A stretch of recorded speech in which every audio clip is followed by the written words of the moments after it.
বিদগ্ধ বিচক্ষণ গবেষক অভিজ্ঞ উলামায়ে কেরাম বলেন 8 তারিখের রিওয়ায়াত এটা বিশুদ্ধ, আর 12 তারিখের রিওয়ায়াত হচ্ছে পরিশুদ্ধ। আমরা বাংলা জানলাম দুইটা, বিশুদ্ধ আর পরিশুদ্ধ।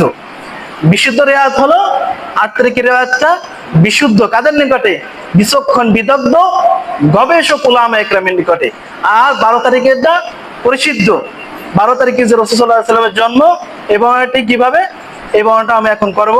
যে 12 তারিখে রাসূল সাল্লাল্লাহু আলাইহি ওয়াসাল্লামের জন্ম, এই বর্ণনাটা হলো উলিদা রাসূলুল্লাহ সাল্লাল্লাহু আলাইহি ওয়াসাল্লাম ইয়াউমাল ইসনাইনিস সানি আশারা মিন শাহরি রবিউল আউয়াল।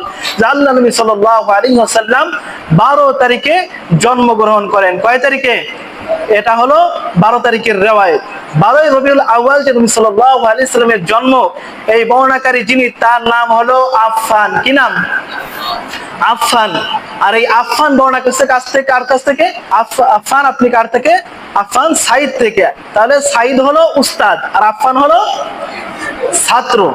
তাহলে সাইদ আফফান থেকে আমাদের নিকটে কি বর্ণনা করেছেন? কি বর্ণনা করেছেন? রাসূল কারীম সাল্লাল্লাহু আলাইহি ওয়াসাল্লামের জন্ম 12 রবিউল আউয়াল। তাহলে দুই ব্যক্তির নাম জানলাম। কয় ব্যক্তির নাম? সাইদ এবং আফফান। এখানে আমরা দেখব এই আফফান তিনি একজন, যে আফফান ইনি কোন ধরনের রাবি, সাইদ ইনি কোন ধরনের রাবি। আফফান যিনি, ইনি একজন গ্রহণযোগ্য রাবি। কি? বুখারী মুসলিমের যে কঠিন শর্ত, এই শর্তে তাদের হাদিস গ্রহণযোগ্য। আফফান রাহমাতুল্লাহ আলাইহির হাদিস গ্রহণযোগ্য, সাইদ রাহমাতুল্লাহ আলাইহির হাদিস গ্রহণযোগ্য। তাহলে আমরা এখন দেখব দুজন গ্রহণযোগ্য রাবি এই হাদিস বর্ণনা করেছে, তারপরেও এটা পরিশুদ্ধ হয় কেন, বিশুদ্ধ হয় না কেন? এর কারণ হলো, দেখেন যে ছাত্র যে আফফান, এই আফফানের জন্ম হলো উস্তাদ সাইদ। উস্তাদ সাইদের মৃত্যু হলো 110 হিজরি। কয় হিজরি? উস্তাদ যে ছিলেন সাইদ, সাইদ থেকে আফফান বর্ণনা করেছে না, এই আফফানের উস্তাদ সাইদের জন্ম মৃত্যু কত? 110 হিজরি। আর ছাত্র আফফান যে ছিল, যিনি ছিলেন, তার জন্ম হচ্ছে 134 হিজরি। কি বুঝলেন?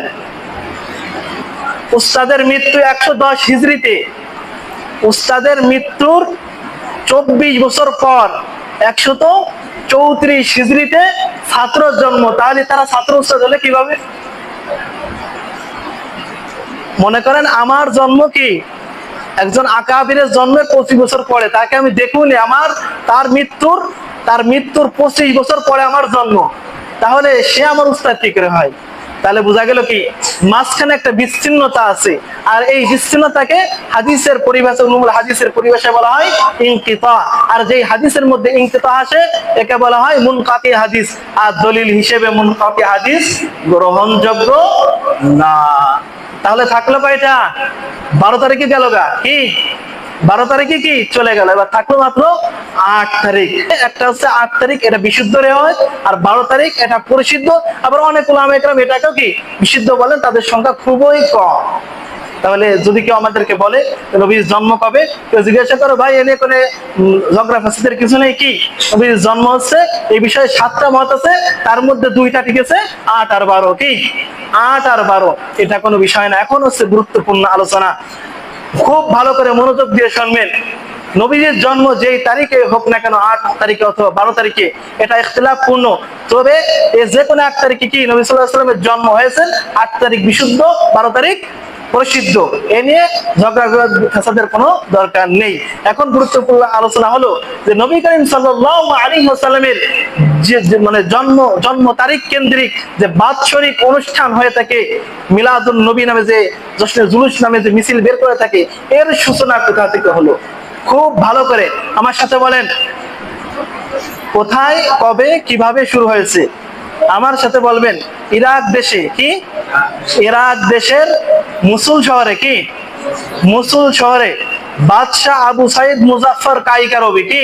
বাদশাহ আবু সাইদ মুজাফফর কায়কারবি আবুল খত্তাব নামে একজন আলেম হুজুর, আবুল খত্তাব নামে একজন হুজুরের মাধ্যমে সর্বপ্রথম রাসূল করিম সাল্লাল্লাহু আলাইহি ওয়াসাল্লামের মানে জন্মদিনকে বাৎসরিক অনুষ্ঠান হিসেবে পালন করেন। কি? বাৎসরিক বছরের একদিনে তারা 12 তারিখকে নির্দিষ্ট করে নিয়ে সেখানে তারা এই 12 তারিখে নবী করিম সাল্লাল্লাহু আলাইহি ওয়াসাল্লামের জন্মদিন পালন করেন। নবীর জন্ম তারিখ নিয়ে যে বাৎসরিক অনুষ্ঠান, তাহলে সেটা কত হিজরিতে শুরু হয়েছে? 604 হিজরিতে। কত হিজরিতে? 604 হিজরিতে। কোন দেশে? ইরাক দেশে। কি? ইরাক দেশে। কোন শহরে? মুসুল শহরে। কি শহরে? মুসুল শহরে। যিনি এটা করিয়েছেন, এই অনুষ্ঠানের যে সূচনা করেছেন, এই বাদশার নাম কি? বাদশাহ আবু সাইদ মুজাফফর কায়করবী হচ্ছে তার পূর্ণ নাম। তার মৃত্যু হচ্ছে 630 হিজরিতে। কত? 630 হিজরিতে। আর যেই হুজুরের মাধ্যমে এই মিলাদুন নবী বাৎসরিক ভাবে পালন করার যে সূচনা হয়েছে, সেই হুজুরের নাম কি ছিল? আবুল খাত্তাব ওমর ইবনে দিহিয়া। পূর্ণ নাম কি? আবুল খাত্তাব ওমর ইবনে দিহিয়া। এর মৃত্যু হচ্ছে 633 হিজরিতে। কতই? 633 হিজরিতে। এই আসেন আলোচনা করা যান, এই আবুল খাত্তাব ওমর ইবনে দিহিয়া ইনি কে? ইনার ব্যাপারে বুখারী শরীফের ভাষ্যকার, বিশিষ্ট গ্রন্থকার আল্লামা ইবনে হাজার আসকারী রাহমাতুল্লাহি আলাইহি বলেন, কাসীরুল ওয়াকিআতি ফিল আইম্মাতি ওয়াস সালাফি মিনাল উলামা। এই যে ব্যক্তি আবুল খাত্তাব ওমর ইবনে দিহিয়া নামক যে ব্যক্তি, এই লোকটা অতীতের উলামা একরাম সম্পর্কে, বড় বড় উলামা একরাম সম্পর্কে নিয়ে বাজে মন্তব্য করেছে এবং খবিসুল লিসান, তার ভাষা ছিল খুব খারাপ। বর্তমান যুগেও দেখবেন যারা আহলে হকদের বিরোধিতা করে, এদের ভাষাও খুবই খারাপ। তারা কোথায় একটু হলেই আহলে হক উলামা একরামদের নাম নিয়ে, আহমদ শফী সাহেবের নাম নিয়ে, বড় বড় হুজুরদের নাম নিয়ে অশ্রাব্য ভাষায় গালিগালাজ করে, বিকৃত করে, ব্যঙ্গ করে তারা বিভিন্ন চ্যালেঞ্জ ছুড়ে দেয়। আর উলামা একরাম কি? যখন দেখে যে গালিগালাজ করতেছে, তার পিছনে আর পড়ে না, তার সাথে আর কথা বলে না, বলে ভাই ওরা থামাও। কি? ওরা যদি না থামানো হয় আরো গালি দেবে, নিজে গুনাহ করবে, লোকদেরকেও গুনাহ করাবে, গীবত করবে, লোকদেরকেও গীবত শোনাবে, তাই না? এই জন্য উলামা একরাম এদের বিপক্ষে কি সরাসরি কোনো কথা বলেন না, শুধু এদের নাম ধরেও কথা বলেন না। যে এই যে গালিবাজ, এই যে গালি দেওয়া, এটা সূচনা কোন থেকে বুঝতে পারছেন? সে 604 হিজরি থেকে নিয়ে সূচনা। কারণ কি? এরা গালি দেয় কারণ হচ্ছে যে বিদআতীরা আছে, যারা রাসূল সাল্লাল্লাহু আলাইহি সাল্লামের এই জন্ম তারিখ নিয়ে বাৎসরিক যে জশ্নে জুলুস খান, ঈদে মিলাদুন নবী পালন করে, এরা দেখবেন এটা প্রমাণ করার জন্য যখন দলিলে পারে না, থেকে যায় দেওয়ালে পিঠ, তখন কি গালি গালাজ করে, অশ্রাব্য ভাষায় গালি গালাজ করে কি চ্যালেঞ্জ ছুড়ে দেয়। এরা এদের গালি সূচনা হলো সেই 604 হিজরি থেকে। কত? 604 হিজরি। এখনো যারা বিদআতি আছে, এরা দেখবেন যখন গালি পারে না, তখন কি করে?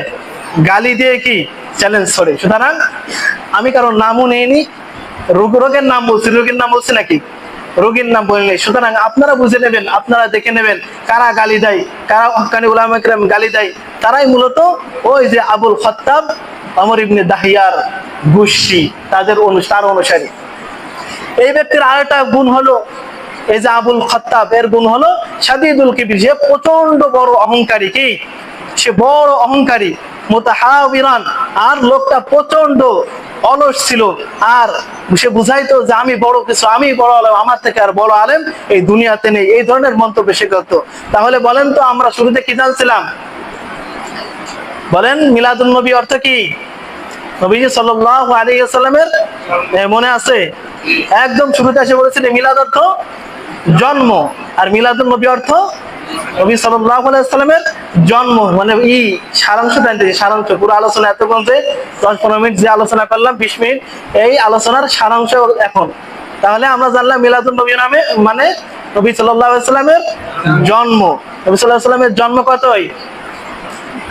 8 রবিউল আউয়াল বিশুদ্ধ, 12 রবিউল আউয়াল পরিশুদ্ধ। আর নবী সাল্লাল্লাহু আলাইহি সাল্লামের মানে জন্মদিন কেন্দ্রিক জন্মদিন পালন করা যে খারাপ একটা প্রথা সমাজে প্রচলিত আছে, জশ্নে জুলুস সহ ঈদে মিলাদ পালন করা, এটা কত হিজরিতে হয়? 604 হিজরিতে। কত হিজরিতে? 604 হিজরিতে। কার মাধ্যমে? বাদশাহ আবু সাইদ মুজাফফর কায়করবীর মাধ্যমে। কোন মৌলবীর মাধ্যমে? আবুল খাত্তাব ওমর ইবনে দিহিয়া, এই মৌলবীর মাধ্যমে। তা এখন আমার সাথে বলেন, আমরা নবী সাল্লাল্লাহু আলাইহি ওয়াসাল্লামের জন্মদিন পালন করব কি রাসূল যেভাবে পালন করেছেন সেইভাবে, নাকি আবুল খাত্তাব এই মিথ্যুক, এই যে মুখ খারাপ করতো, গালি দিত বড় বড় উলামায়ে কেরামকে, যে বাদশা আবু সাইদ মুজাফফর কায়কারবি যেই সিস্টেম, যেই নিয়ম শিখাই দিয়ে গেছে মানুষদেরকে, এই নিয়মে নাকি রাসূল যেভাবে পালন করেছে যেভাবে, রাসূল যেভাবে তার জীবন জন্ম তারিখ জন্মদিন পালন করেছে আমরাও সেভাবেই জন্মদিন পালন করব। এবার আমরা জানবো রাসূল কিভাবে জন্মদিন পালন করেছে। নবী করিম সাল্লাল্লাহু আলাইহি সাল্লাম তার জন্মদিন পালন করেছে, এটা বাৎসরিক পালন করেননি, মাসিকও পালন করেননি, তিনি করেছেন সাপ্তাহিক। কি সাপ্তাহিক? সপ্তাহে কয় দিন? 7 দিন। নবীজির জন্ম কবে? সোমবারে। নবী সাল্লাল্লাহু আলাইহি সাল্লাম প্রতি সোমবারে রোজা রাখতেন। নবী করিম সাল্লাল্লাহু আলাইহি সাল্লামকে জিজ্ঞাসা করা হলো, ইয়া আল্লাহর হাবিব, আপনি প্রতি সোমবারে রোজা রাখেন কেন? নবী করিম সাল্লাল্লাহু আলাইহি সাল্লাম বলেন, ইয়া মাউলিদ, এই দিনে আমি কি জন্মগ্রহণ করেছি, সোমবারের দিনে আমি জন্মগ্রহণ করেছি। 2 নম্বর হচ্ছে ইয়াউমা ইউবাস, আর এই দিনে আমার নবুয়ত দেওয়া হয়। কি এই দিনে কি নবুয়ত দেওয়া হয়। সুতরাং এই 2 কারণে আমি সোমবারে রোজা রাখি। তাহলে আমরা শিখতে পারলাম রাসূলুল্লাহ থেকে, রাসূলুল্লাহ সাল্লাল্লাহু আলাইহি ওয়াসাল্লাম মিলাদুন নবী পালন করেছেন কিভাবে? রোজা রেখে। আর এখন কি জশ্নে জুলুস খেয়ে আর জিলাপি খেয়ে।